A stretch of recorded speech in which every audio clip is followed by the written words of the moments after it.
Good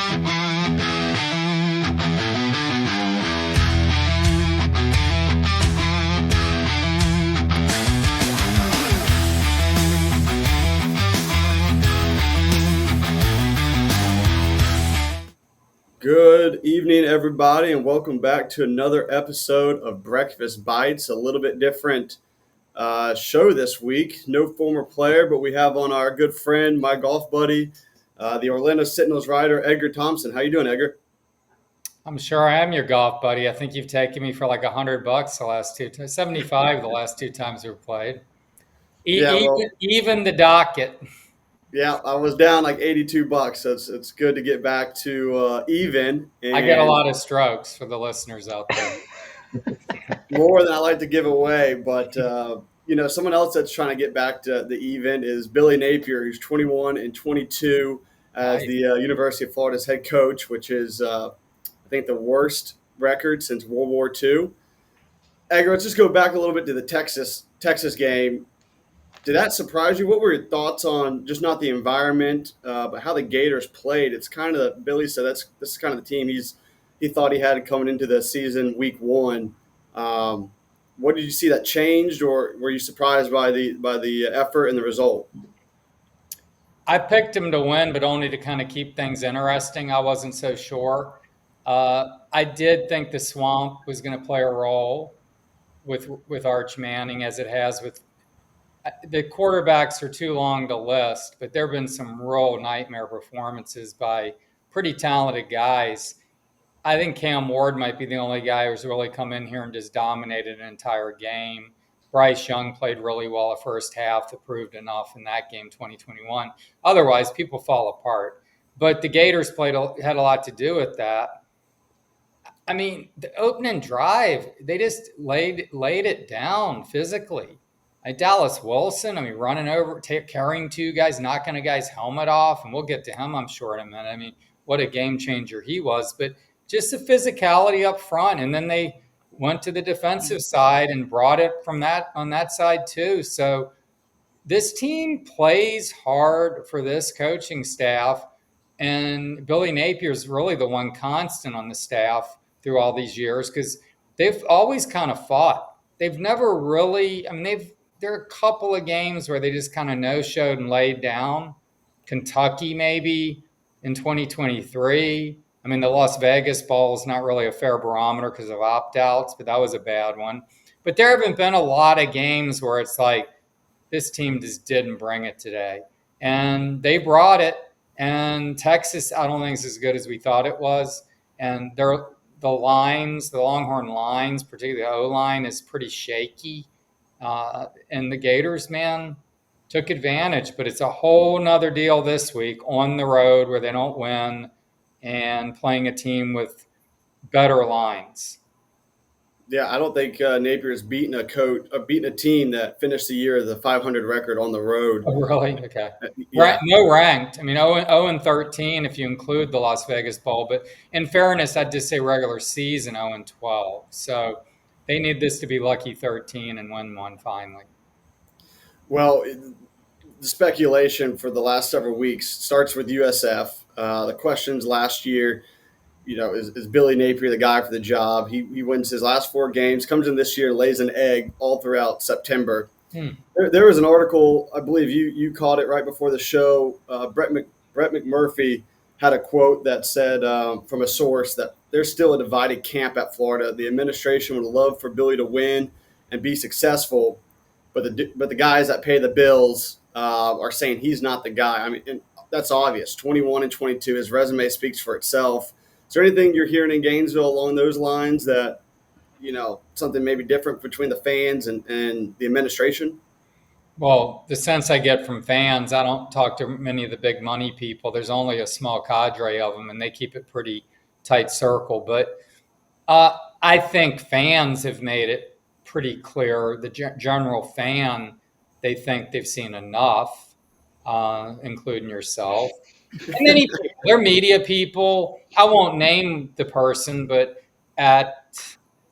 before last year's SEC Media Days, not this past one, but 2 years ago, media person's like, I've seen enough. And I kind of agree on on some level, even back then. Even after the first year, I had some serious questions. However, the end of last season, you start thinking, maybe they're figuring out on defense. I think Ron Roberts is, I won't say underrated, but maybe underappreciated. I think he's a pretty good coach. You go look at his history, even as a head coach at lower levels, he was good. He was pretty good at Delta State and Southwestern Louisiana. I know that's not this level, but he's a good football coach, and he's had a track record on the defensive side. I mean, forget Auburn's first year. I mean, that didn't work out for anybody, right? So I think he's pretty good. And we're seeing the defense, and then you got Lagway suddenly coming on, and you're like, and we're seeing Ball, we think can be elite, which I think he is. And then you get a Dallas Wilson, Burnell Brown tag team coming in, and those guys are showing what they're about.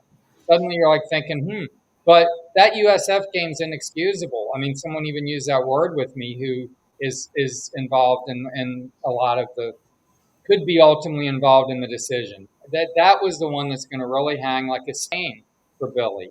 You lose at LSU when Lagway falls apart amid a crisis of confidence and injuries. Let's say he's still kind of rusty.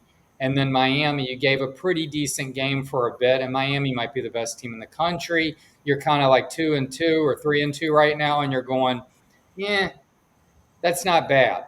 But USF, man, it's like, what the heck happened there? And that was one that's going to haunt him.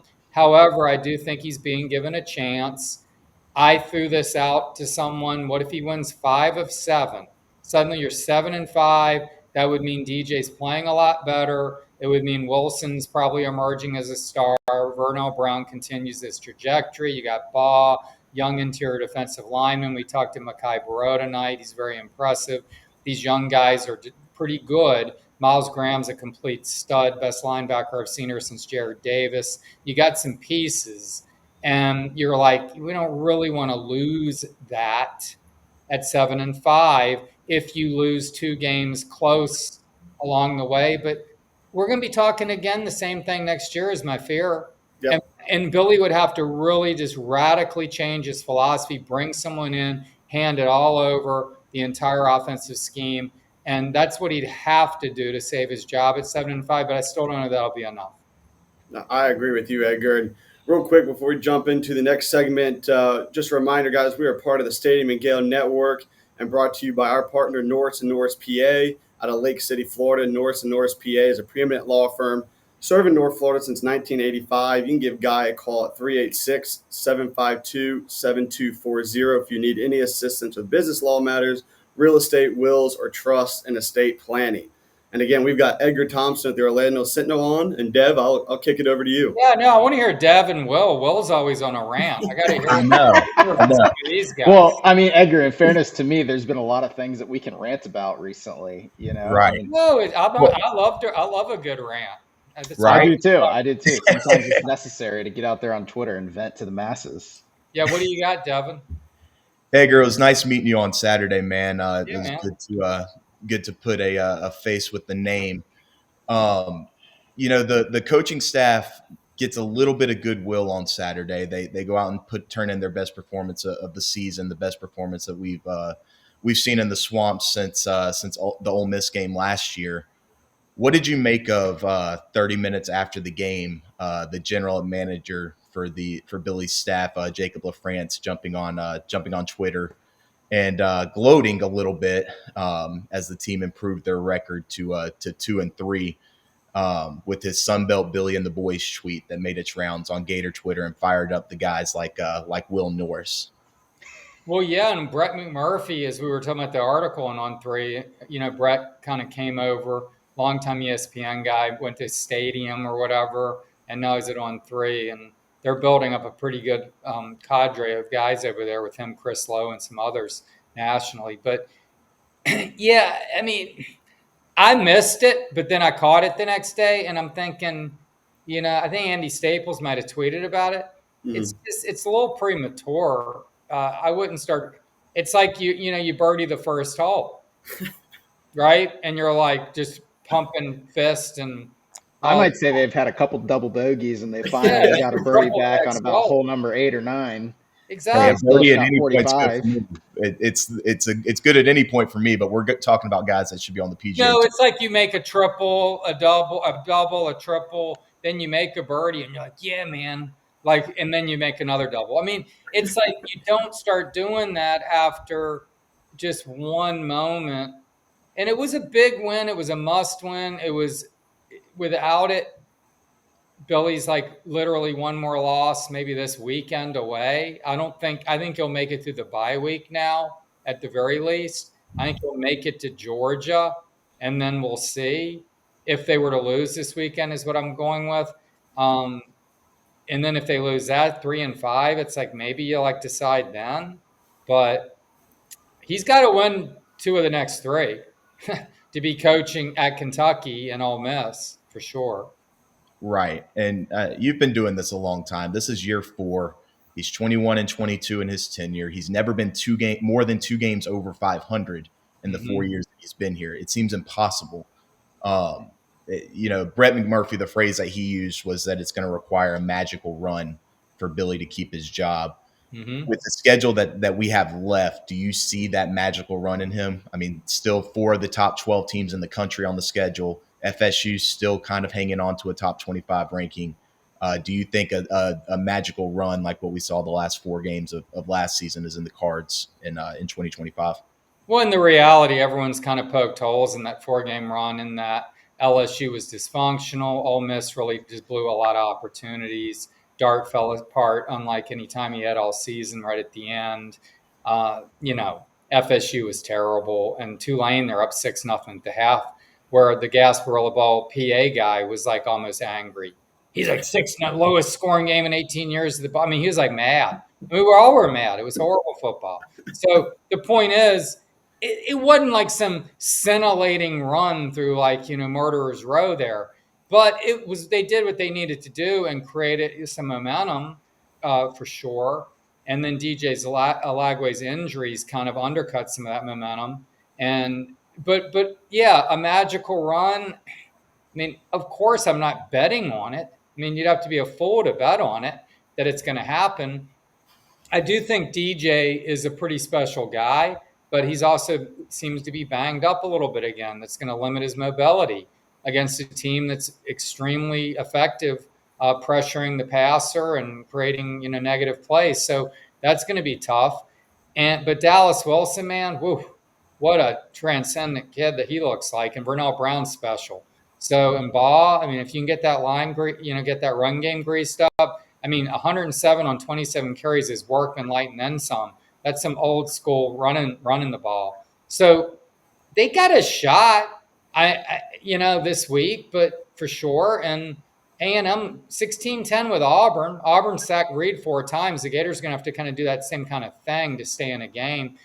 But yeah, but it doesn't get any easier. You got Georgia, you got at Ole Miss. I mean, Tennessee looks like it's pretty damn effective on offense as always with Aguilar and Heupel calling the up tempo. So it's a huge order, tall order. But I mean, you just got to let's see. They lose this weekend, and all the noise is back at a fever pitch. Yeah, so it seems like Will Jackson and I have kind of fallen on the once we get to 5 losses, that's about when we think that the plug gets pulled on the experiment. Speaking of Lagway, We're in an experiment mode still here? No, I'm kidding. we're saying we're still in experiment mode.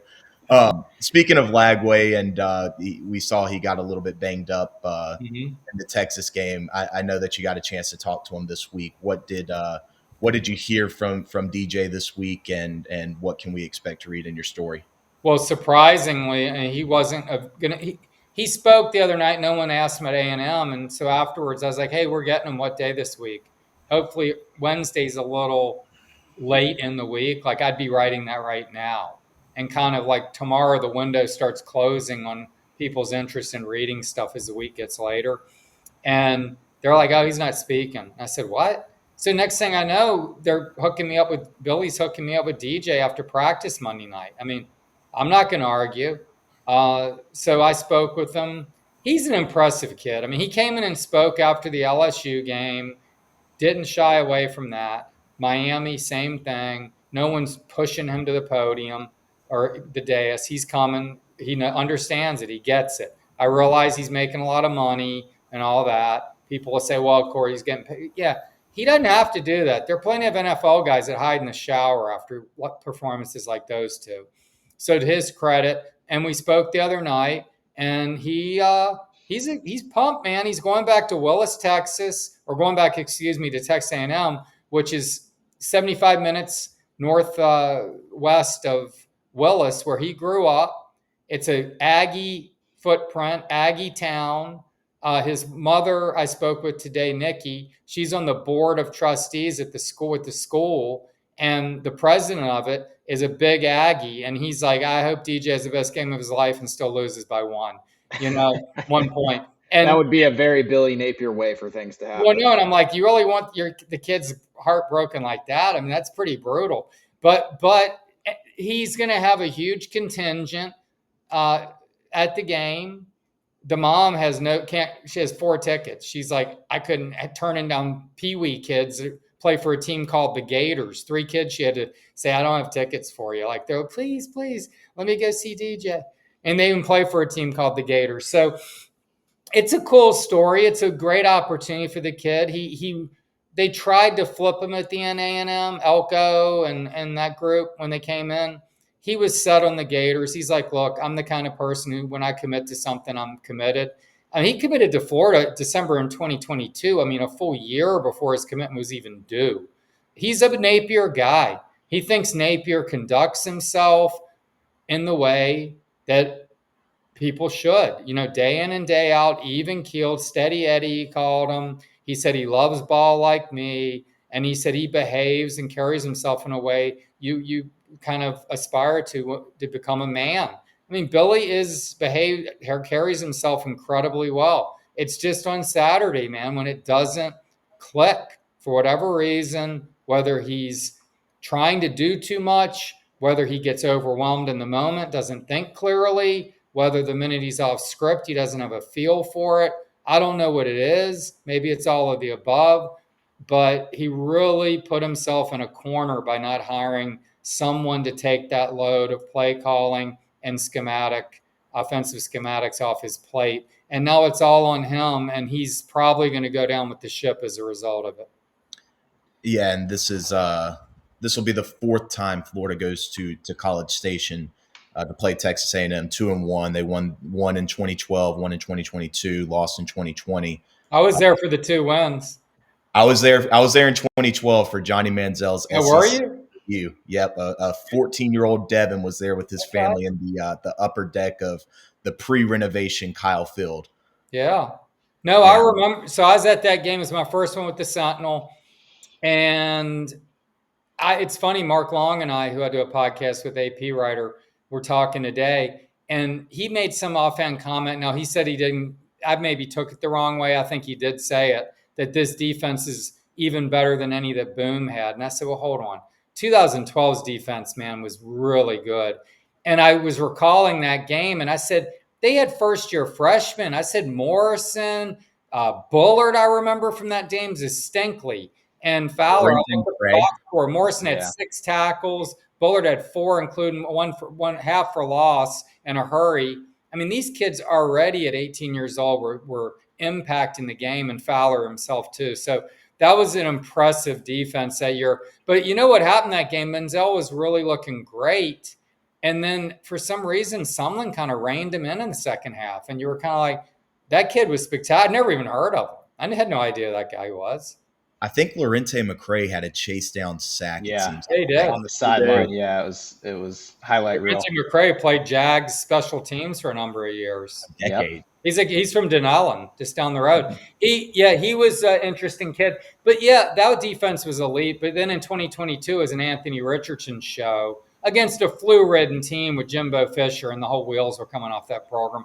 But Anthony, that day was one of the days where you were like, this kid should be great, like all the time. He had a 60-yard TD in that game that was just like, there's nobody on this team right now and do that. Yeah, I can't run like that. Yeah. And then I think the 2020 team was the best of any of the 3 teams that we saw in the station, and they're the ones that lose. Yeah. Malik Davis, fumble, killed him. Yeah. That was the one that sent Dan Mullen off the rails because it was like, we're packing the swamp next time. Yeah.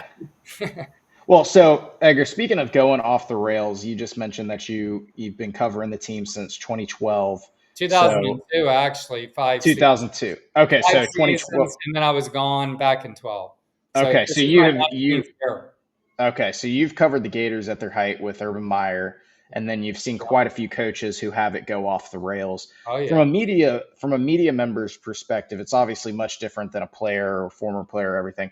What is it that has allowed Billy Napier to prevent things from going off the rails, even though it seems like the losses keep piling up and this train is like it's so close to the end, but he just will not let it go off the rails? I went and did a story when Billy was hired. I went up to Chatsworth in northwestern Georgia. It's like, I don't know, 90 minutes northwest of Atlanta. It's like Dalton is like the capital of the carpet capital or whatever. It's like just like 12 miles due west. And it's like a working blue collar, textile workers. You're either like a farmer or you do that. It's like rural blue collar, you know, uh, Baptist Belt part of the country, right? Mm-hmm. He's just raised like that by a football coach who was clearly revered, who died young, 2015 of ALS at age 60. And I think he was just raised the right way in the right environment just to be able to just have perspective. And he grew up around football, and I think he just somehow maintains perspective on it and just realizes you just got to keep working at it. You just got to keep working at it. And I'm sure he's just beside himself. It's not work. His plan's not working. I'm sure it's, crushing him inside, but you just don't really see it very often. But he stays the course and gets up and goes to work each day and keeps his teams positive and motivated and progressing. And Makai Barrow talked tonight, the young 19-year-old defensive nose guard.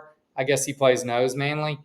And he's like, look, man, every day you just wake up and improve. You lose, you learn from it. We're sitting around, sulking about that. What good is that going to do? You got to get up and get better. Every day you wake up and you got to improve. And I think Billy, that's just his way he works in life. I mean, what did he say one year early on? He's like, a lot of people, this life happened to them. I thought it was a great line because I'm a master of letting life happen to me. And most people are. And he's just not that kind of person. I mean, he's built like, he's got some stoicism, man, and some belief and faith. So I credit the guy. I like the guy. He's a respectful person. He's a gentleman. I actually think he's more interesting if you actually listen to him and don't listen to his tone, which is kind of monotone and not like dynamic. He has a lot of well-conceived ideas and thoughts and messages, but when you're 21 and 22, it doesn't land and nobody wants to hear you anyway. Right. I mean, but I like the guy. If he makes it somehow and survives, I won't complain. But if they roll the lane train into town, I'll be front and center and enjoy the hell out of that too. Yeah, it is interesting. He constantly is talking about his upbringing and self-evaluating and all of these sort of things. But I mean, you've asked him directly. Mark Long has asked him directly several times, especially this year. But you've asked him previous years too about the play calling and the offensive system and everything. I almost have a theory that he has passed off some of the play calling, but he is protecting his sort of younger offensive staff people. Do you think there's any possibility that that's going on, or is he really just like the one doing it all on game days? Well, we do a thing on our podcast called Unsubstantiated Rumor. Okay. In mine last week, I believe it was, someone told me that after the Miami game, there was some real consternation among the staff. Like, this is even like, I don't say anger, but intense frustration, right? Angst. And a couple guys went to him and said, let's whatever, try, let's think about. And he's just like, we're good, kind of thing. His attitude. He wants to play. He wants to just be a physical football team that just out executes you. And it's just like, man, you winning one-on-ones all the time, man, and 11 on 11, like he likes to talk a lot, and you hear Jake Slaughter, 11 on 11. It's just like, I mean, that's great, but you can also lose a couple of those matchups if you have somebody out in space who's elite getting the football, like a Vernell Brown or a Dallas Wilson, or you get, spring ball, even if something breaks down or whatever. I mean, look, the play he scored on Baugh, the line collapsed. He just made a jump cut because he's an incredibly agile guy at his size. It's an incredible jump. That's a 3-yard loss for a lot of backs. Yeah. So that wasn't even a great play. I mean, right? So Right. you need guys to make plays. You're not getting 11 on 11. You're not executing perfectly a lot of the time. So it's like for him, that to be his philosophy is kind of like a misguided one at this day and age, where it's more about explosive plays, chunk plays, and don't put so much on perfect execution, stringing together a 13-play, 84-yard drive. That was a brilliant drive, penalty free. But how many of those have they had where there isn't a penalty? There isn't a breakdown. It's hard to Yeah. do. Yeah, one of the things we've been, I wouldn't call it harping on because it happens every single week. So we're really just pointing it out when it happens, is that he coaches everything on the margins. And I don't know what it is about him, but it's like watching every single game is like you are watching an NFL like late playoff game where it's the two, very equally matched teams and the score is going to be 27-21 and somebody wins on a late field goal or a late touchdown or something like that. But it doesn't equate for the fact that there's major parity. The talent level difference between the USs of the world and the USFs of the world. It seems like every time he's bringing them there. And then if you get a close win, he's kind of like, well, we executed really well. We should have executed better here. And it just almost seems like he doesn't understand like how college football is. And you can look at the other teams in the SEC and they are just dominating these teams that they're so much more talented than. And I think I had mentioned the only dominant game I think we've ever had is the Eastern Washington game back in year one. Jalen Ketna. Yeah. The Ron Zook had a similar style of coaching. Mm-hmm. Will Muschamp had a similar style of coaching. And you know how those ended. So he's kind of cut from that cloth a bit. And it can be an effective cloth if you're Nick Saban circa 2009. It worked great then. Yeah. Maybe Kirby even like 2021. You know what those teams had in common? I think each defense allowed like 8 or 9 points a game. I mean, those were like two of the best college defenses ever of the modern era. So they don't have that here. Defense is good. It's not like, as we said, it's not 2012 even, I don't think.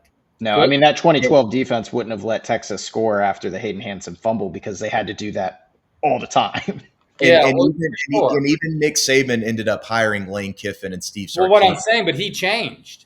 Right. Yeah. I remember I was at SEC Media Days, and he was complaining about up-tempo and Gus Malzahn, and it was all about up-tempo, and they're both up there basically dueling interviews, and one's promoting it, and the other's, throwing cold water on it, questioning it, injury concerns and all this. What's he do? Gets Lane Kiffin in there, goes up-tempo a few years later, and starts putting great offenses out. So, and winning more national championships that way. You adapt. Billy is not adapting probably as he should in certain respects. I don't know the ins and outs of all of it.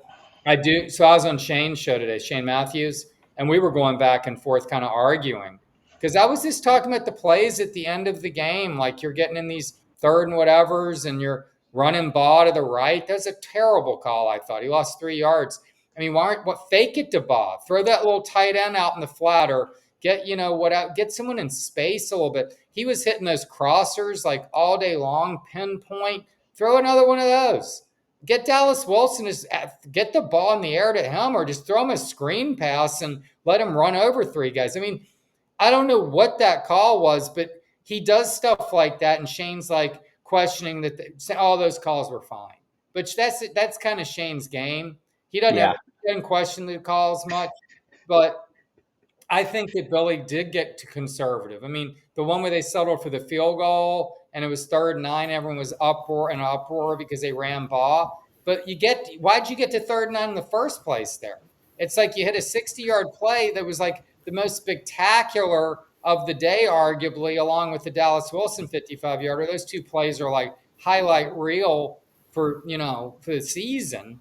And Peter, you just squander it. It's like he just does that a little too often for my liking and for fans particularly. And I know Wells for sure, but and Jackson's and Yeah. everybody on here. I mean, listen, people will come after me on Twitter and say that I hate Billy because I don't like that he wears black on game days, whatever. But I've also Got him defended. in black behind Jesse. I know, and I've got my team issued G Unit shirt on tonight. It's my special podcasting shirt for Billy. Well, at least But Devin's keeping it positive with Hoops national title. there you go. Whereas we got, I guess DJ's positive. We got Lane Train beside him. So, But my 4-1 Jacksonville Jaguars. But what I was saying is I've defended Billy several times over things that are defensible. Like I think sometimes, not paying some players and allowing them go, like Jack Pyburn, TJ Searcy, things like that. Like I figured the defense would be fine. And so you see people freaking out about them, certain things like that with roster building. I think it's all been great, but it's really just what drives the frustration. Because whenever I'm watching the games, it doesn't take a football savant to look at the way Florida has stacked up against LSU and against Miami and against Texas to know that we have a top 10 roster and we have a 5-star quarterback and we have a freakish man-child over now playing wide receiver. And on the other side, we have Vernell Brown, who before Dallas Wilson looked like the best freshman wide receiver we'd had since Percy Harvin. And so it's like, how can we not put this together on game days to not even, we're not even asking him to win a national championship at this point. We just want to at least be 500 and, make a 12 seed as a playoff contender. You've got me going on a rant. I think that's it's all good. But that's really what it's all about, and that's why it just gets so frustrating every week because it's like watching the same movie over and over again, and it's like Einstein's definition of insanity. It's like he's doing the same exact thing. Maybe it'll work differently this time. Maybe if I triple down on the process, that things will be better, and it just hasn't worked out like that. It's hard to be consistent doing it the way he does it, bottom line, and that's been the problem. They're inconsistent. Yeah. My comp for Vernell Brown coming into the year was Antonio Callaway 15, certainly not the 16 version. Mm-hmm. And I think he's kind of maybe that with the punt returning and the big play. Because Antonio Callaway's freshman year was pretty damn good. But yeah, he's something. Baugh's something. Yeah. I think I may honestly be in love with Miles Graham. I hope he doesn't watch your pod. He might. Oh, he's unbelievable. Love him. I mean, just as a kid. He's just 19 years old. He's incredible in front of the mic. He's awesome. You guys watch his interviews? He's incredible. Yeah, and that's why I think that the defense will not quit. I think he has Gator blood through and through. He's a legacy Gainesville guy, and he's just going to will this defense to continue playing because that's all he knows. He smacks guys. Every time there's a big hit, you see those dreadlocks in the middle of it somewhere. I mean, he's relentless, man. He's not quite as thick as Brandon Spikes, but the way he hits reminds me of it. Yeah, he doesn't have that size, but man, he brings it. Yeah, he's a wonderful player. They got a lot of them. He's put together a nice roster. Billy does know and works his ass off on building rosters. I mean, 650 cut-ups a year. I mean, he is relentless with that. Here's the issue. Billy's their best recruiter in many respects, probably. Right? Yeah. He's wants to run the offense. Plus, I'm sure he's running NIL for him, even if there's somebody else who's supposed to do it. And he's making this decision and that. And he's just, you can't do it all. And this is what happens when you try to do it all. It's not, some of it's not going to be, a lot of it might be pretty good, but some of it's going to suffer because you're trying to do everything. Yeah, well, I think Billy may still be involved in an ongoing lawsuit related to his involvement in NIL, so I don't think he can confirm nor deny how involved he is in those decisions. But it is crazy, too, because, I mean, you're talking about all the cut-ups and stuff, and he seems to rely on his staff so much. We brought up the stupid tweet from LaFrance, but I think largely the guy does a pretty good job. He's found some of these dudes like Gums and Even this Kofi Asare guy who is like gone from Massachusetts, I think was where he was playing, to like decent SEC contributor. Brian Taylor just had an unbelievable game, and he looks like what Georgia usually has on the defensive line as their subs, and he's coming in and just running people over, getting sacks like he's Earl Everett with his helmet off against Texas. But he won't do it when it comes to game days. He won't pass things off. Yeah, I can't deal with no, it. it drives everyone crazy, and I'm sure, well, included on the list are people that expected, possibly even people with some juice over in the building, that Billy would not be calling plays this year, and he continued to do it to their dismay. Well, And Edgar, I know somebody that has given up the reins of play calling, and I'll let Hunter, who joined us, yeah, so you let got to Hunter meet tell on us. Hey, Saturday. Hey Edgar, how we doing? Sorry for doing hopping good, on doing late good. here. Usually what they do is they pull me in out of the bullpen whenever they need the tough questions asked, Edgar. So let's cut right to it, all right? If we're talking all about the reasons why Billy may not end up being the guy long term, if he's not, can we get a few names from you who you would look at if you're the guy making the call? Well, I think if you don't offer Lane Kiffin, you're just not, you're tone deaf, honestly. And make him turn it down. I get it. There might be some things, questionable character, let's say, over his life. Well, I have questionable character over my life. And, you make decisions and you try to grow from them. A bad decision, you try to grow from them. Seems like Lane has kind of turned the page. He's a 50-year-old man now. He's a better, more involved parent than he's ever been. The guy, I think, at least 4 years without drinking alcohol, which is a game changer, I can say from personal experience. And he seems, I mean, he's a savant. The guy was an NFL coach at 31 years old. I mean, that was maybe some Monty Kiffin coattail stuff a little, but it was because he was a boy wonder, and none of these things, a lot of these things haven't worked out over the years because of his personality and his impetuousness. But I do think that he is a kind of a different guy now, and he's done a great job at Ole Miss, and I think that's your first crack.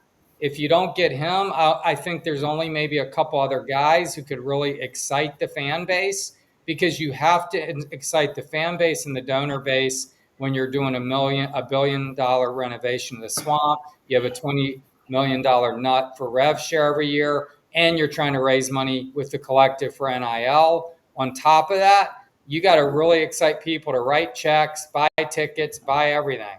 And I think Kirk Cignetti from Indiana is a guy that could honestly do that. I mean, people that know football would be excited. You talk to people, there's a belief that his teams execute better than like any teams in the country. They just are execution machines. This guy can coach. 65 next season, okay. You get 6-7 years out of that guy, you're getting more than you've gotten out of anyone. Exactly. The rails by then year 5. Mullen and Muschamp didn't make it through year 4. Billy might not, and Zook and Muschamp didn't make it, or McElwain didn't make it through 3 years. So what's this window? We got to have a guy for 10, 12 years in your mind. You got to get this thing back and going in a right direction. And then I think Cignetti might be able to do that.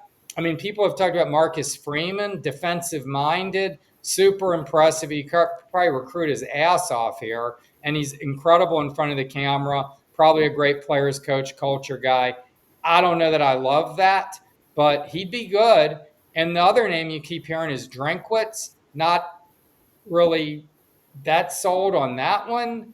And if that's what you end up with, I'm kind of like, why'd you ever get rid of Dan Mullen then? I mean, it's like, I think Dan Mullen's probably a better offensive coach and better coach than that guy anyway.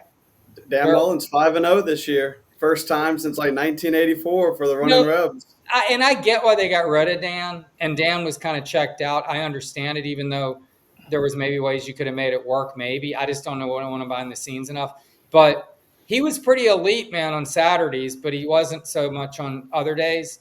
But Drinkwitz probably is a better organizer and better at a lot of that stuff. he also has benefited greatly from Missouri's NIL laws at certain points.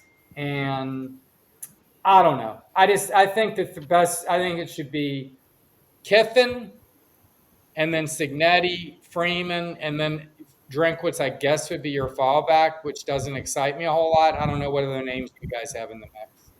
Edgar, Those first I agree with almost everything that you said about Lane Kiffin being the top of the list. This podcast has officially endorsed Lane Kiffin to be the next coach of the Gators. The one thing that I disagreed with was that they tell Lane to tone it down. I think let Lane be Well, Lane. no, I don't think they should come to tone it down. I'm not saying that. Yeah. I'm just saying I think they have issues with, like, maybe is he going to be as, like, committed, or is he really the changed man he kind of purports to be? And right. they just don't want to be dealing with issues and embarrassments. 100%. And with Lane, and we've made this point. I'm sure you've made this point. Everybody knows this. But when it comes to personality, I'm gonna say what I'm thinking, say what I feel, not give you the coach speak answers. When it comes to scheme, when it comes to offensive philosophy, all of that just seems like such a perfect match for the University of Florida. And, you're not hiring a guy to be here 10, 15 years anymore. But if you're looking at a guy that at Ole Miss in 6 years has had unprecedented success at that school, I just think that's something that's the guy that the fan base is pretty clearly ready for. And in 2025, I don't think that there's another candidate, even Signetti, who I would be excited about, even Freeman, who I would be excited about.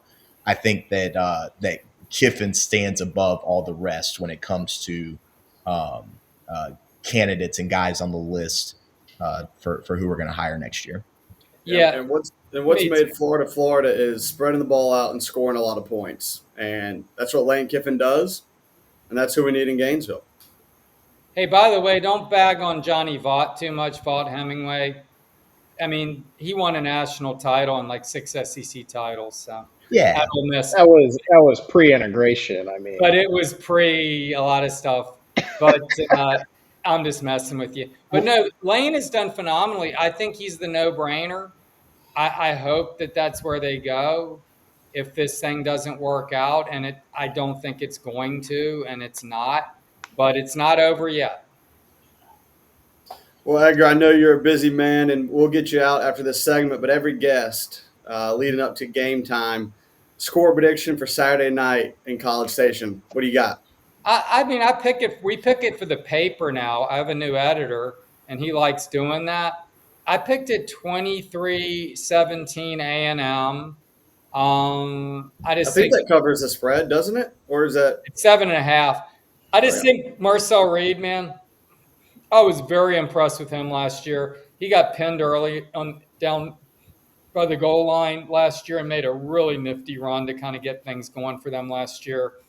He was very good here. He's got incredible receivers. He's not very accurate. I mean, he's under 60%, just a tad. But his receivers are excellent, and they're transfer guys. And their offensive line's good. They got a good backfield, man. I think he's going to be hard to contain. But I think they're going to do a pretty good job, and I think they'll score some points. I think DJ's kind of found himself, but I don't know. I mean, what do I know? I mean, I was 21-7 my first 4 weeks picking games against the spread, but I backed up to 3-4 2 weeks ago. So I'm during the bye week. I was ready to open a DraftKings account. I'm glad. What do you guys have, or do you not do that? No, we do. We do. I picked us to go 12-0 at the beginning of the season. I've heard that. Yeah, I kept thinking you were joking. You weren't joking? Well, it was originally 10-2, but then they were calling out my loyalty, so I switched it to 12-0, and then it seemed really good after the LIU game, and before we had kicked a field goal against USF and we had handed it to Jaden Bond, he ran for like 40 yards. Oh, yeah. I thought we might be on the way to 12-0, and then we just inexplicably stopped giving him the ball. So, all right, Will, what do you got for the score Saturday? I think the Gators are going to pull this one out. Billy Napier, nobody's better with his back against the wall. I see some sort of – I think I keep talking about it, but when our defense is good and their defense is good, and it's a race to who can get to 20 points first. I like Lagway and guys like Dallas Wilson to be able to score on a big play, and I think our defense is going to keep us in the game. And even if we get down 10-0, 13-0, as long as you keep it within 2 scores, the Gators got a shot to come back and win this thing. And so I think Billy is fine. At some point, he has to win a game against a 500 team on the road. That would just be unbelievable if he did it. So I think I don't know. I'm picking it this week. Yeah, I got us losing a game that's somewhere in between the LSU game and Miami game. Like 23-14. I have to see it before I'll pick it. I've gone on the record picking Florida every game this year. It's just I think that they have a valiant effort with the defense, and it's going to be a lot like every other game that we've watched this year. Some of the breaks don't go our way. You have very little margin for error in the style of football that we play. We make a couple errors on the road in front of 110,000 people, screaming yells or whatever they call their cheers out there, and we aren't perfect. I'm with Devin. Almost a exact score. I got 24-13, and for the same reasons. I think it's one of those games we'll get to halftime. We'll say, man, if this happened or that happened, we'd have the lead, but we're still in it, and then they just slowly kind of creep away, and the offense isn't able to get it done. I hope I'm wrong. I hope they pull it out, but not as optimistic as William. Nobody ever is. Yeah, I've got 2013. Will says he's got to win a big top 25 road game. Maybe he can do that coaching high school ball next year against a Max Preps top 25 team, but he will never do that at the University of Florida. So I got him going 0-13, I guess, against ranked opponents on the road. Yeah, so Will talks out of both sides of his mouth, I'm starting to realize. Yeah. You, Edgar. Welcome, Edgar. Welcome. My dad's been telling me this for almost 30 years. No, but I'll say this, that I would not be stunned if they do win, but I think it would be fun to see, just to kind of like keep the narrative kind of going and keep things interesting. But a lot of people, I can see Jackson, a lot of people are just ready for this to like come to its inevitable conclusion. And this would be a big step toward that, because then he's got no margin for error at that point. The next loss probably is the end. Yeah, That's I agree. kind of as well. Well, we appreciate it, Edgar. Thank you for joining us tonight, talking some Gator football, and you and I will continue to text throughout the week as you travel to College Station. So safe travels and enjoy the Texas barbecue, and we'll see if your score prediction's right Saturday night. Thanks, fellas. Thanks, Edgar. This is awesome. Thanks, Edgar. See you, man. All right, well, that was Edgar Thompson with the Orlando Sentinel joining us. You can follow him at OS Gators on Twitter.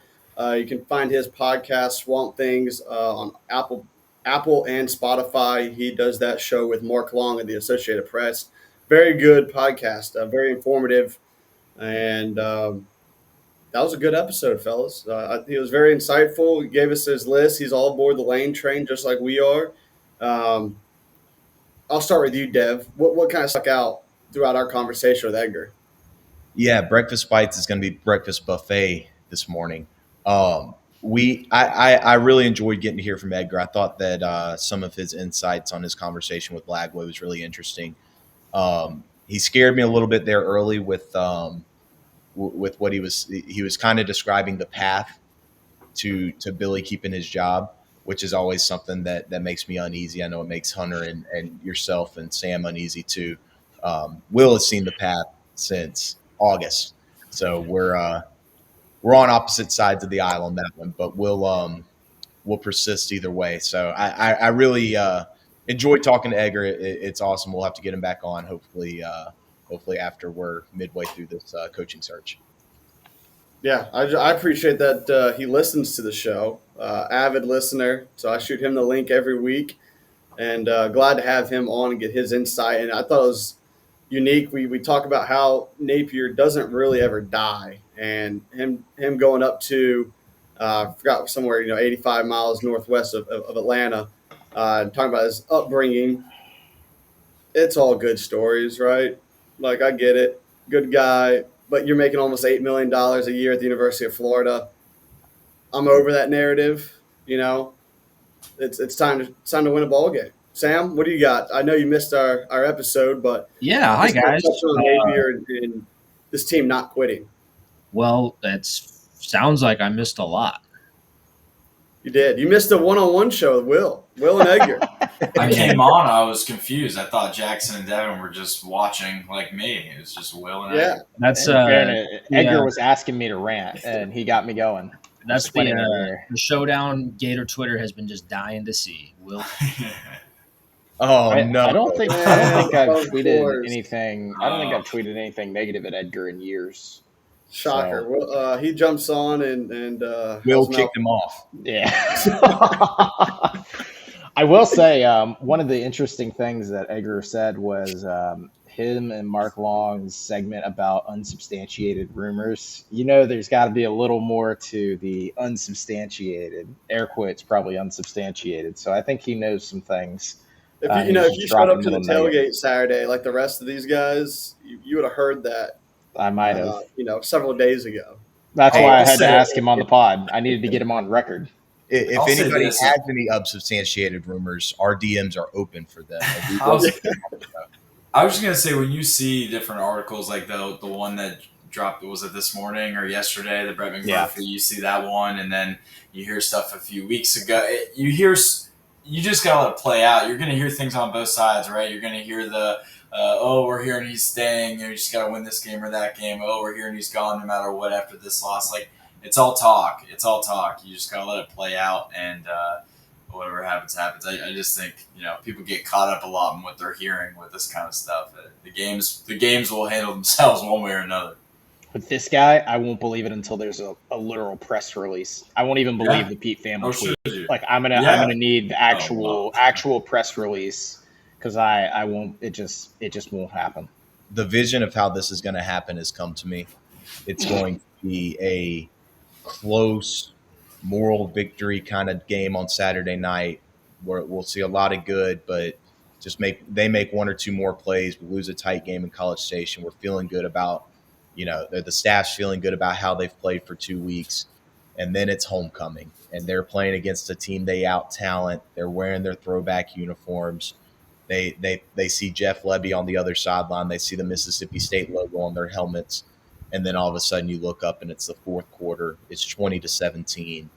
We've just thrown an interception. We've just fumbled a ball that we shouldn't have fumbled. Trace Mack missed a field goal. And October 19th, we're finally ending this nightmare.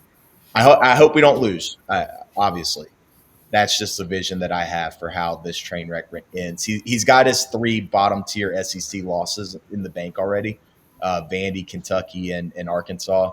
It's just right to get the 4th ring and that finally be the end. History repeats itself, losing to Mississippi State and that finally being the final nail in the coffin.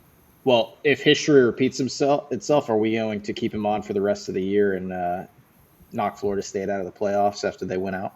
As long as I don't have to have any reservations about going into Jacksonville, and if our talent that is on this roster overcomes the coaching on the sidelines that we might have to see him again next year, then I don't care if he's coaches the rest of the year. I just want to know that he's not going to be here so I can go into Jacksonville and not have that in the back of my head to worry about. You want to be able to go into Jacksonville and tell all the Georgia fans, just name drop names and see how they react. Just go into their little tailgates and whisper Lane Kiffin and see if they start to shiver.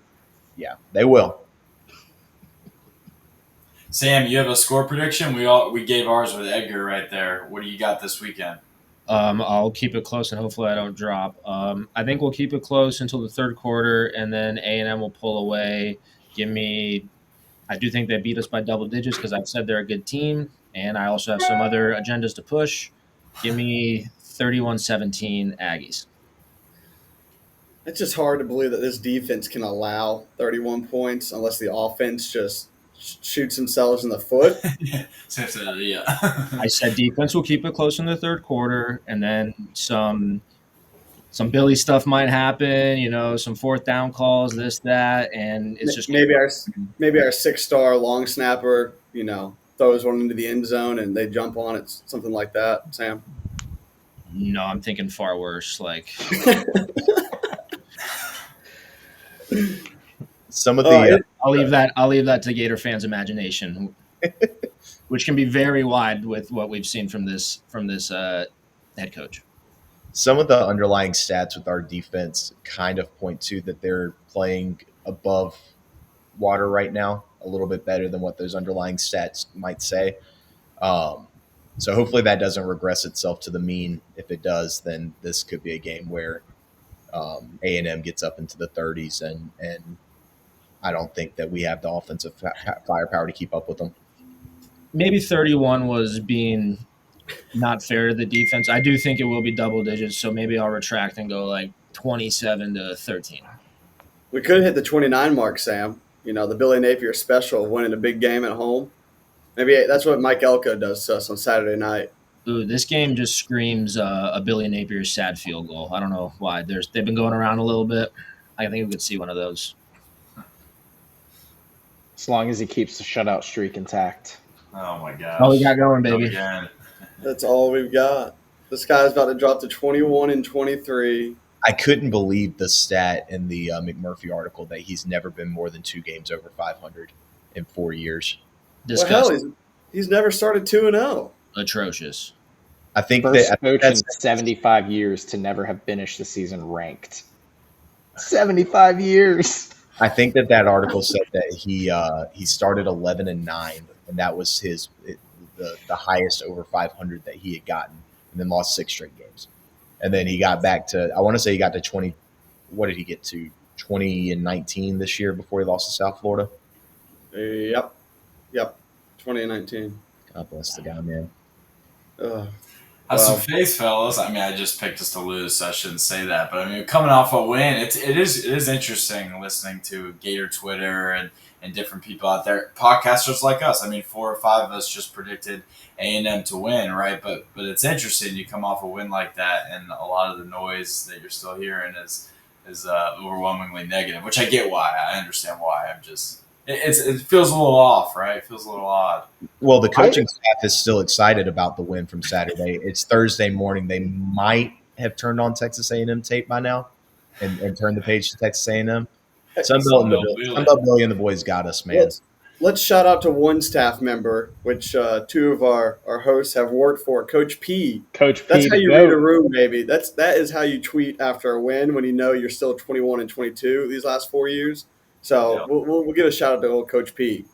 I'm not convinced that he wasn't actually just trolling me for flipping out at Jacob France, but it doesn't matter because I love Coach P. He's the man. That's why you got the hoodie on. Exactly. Marcus and Coach P hooking it up with the hoodie. Someone said that he was trying to Game of Thrones the GM position. Coach P, the little finger. Yeah. Well, fellas, any last thoughts before we wrap up? And we'll see you guys again Sunday morning. It's always fun to talk Gator football. Well, did any of you pick us to win? Guess who? You know who picked us to win, Sam. Mr. 12-0. You're going to doubt Da Billy? He also has an agenda to push, Sam.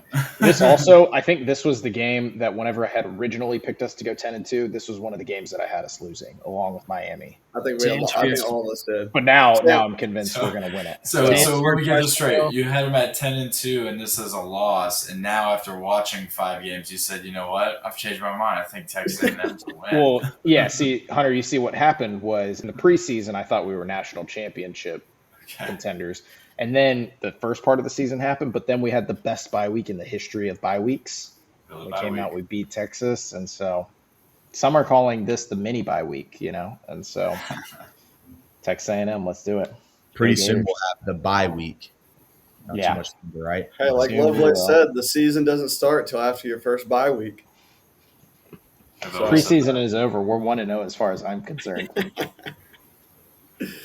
All right. Well, guys, again, we're part of the Stadium and Gale Network, and we're brought to you by our good friends Norris Norris, PA, out of Lake City, Florida. They're a preeminent law firm serving North Florida since 1985. You can give Guy a call at 386-752-1111. 7240 if you need any assistance with business law matters, real estate, wills, or trust and estate planning. And again, as always, please like, subscribe, follow us on Twitter at BreakfastWTG. You can also find our handle on YouTube. And we'll see you guys again Sunday morning following a road game at College Station. Go Gators. Go Gators. Go.